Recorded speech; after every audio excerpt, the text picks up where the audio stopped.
తూర్పుగోదావరి జిల్లాలో అదృశ్యమైన ముగ్గురు బాలికల ఆచూకీ లభ్యమైంది. కొన్ని గంటల్లోనే ఎర్రపాలెంకు చెందిన బాలికలను పోలీసులు గుర్తించారు. బాలికలను తల్లిదండ్రులకు పోలీసులు అప్పగించారు. బాలికలను ఎవరు తీసుకువెళ్లారు, ఎందుకు వెళ్లారన్న దానిపై విచారణ కొనసాగుతుందని పోలీసులు తెలిపారు.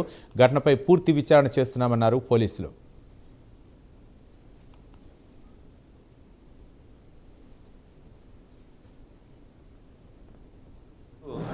తెల్లవారుజామున ఉదయం 3 గంటలకి ఇలా రంపయ్యనపాలెం గ్రామానికి చెందిన ముగ్గురు మైనర్ బాలికలు మిస్ అయినట్లు గోకవరం పోలీస్ స్టేషన్లో ఫిర్యాదు అయిందండి.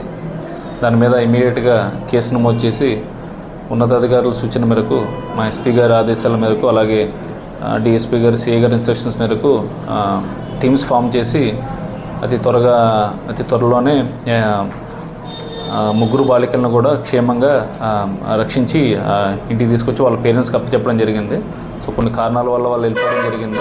ఆ కారణాలన్నీ విశ్లేషించి దాని మీద తదుపరి చర్య తీసుకుంటామని తెలియజేయడం జరుగుతుంది అనేది కారణాలన్నీ కూడా వెరిఫై చేస్తున్నాము. ప్రస్తుతానికైతే ముగ్గురు బాలికలిద్దరిని ముగ్గురిని కూడా క్షేమంగా వాళ్ళ ఇంటికాడ వాళ్ళ పేరెంట్స్కి అప్పచెప్పడం జరిగింది.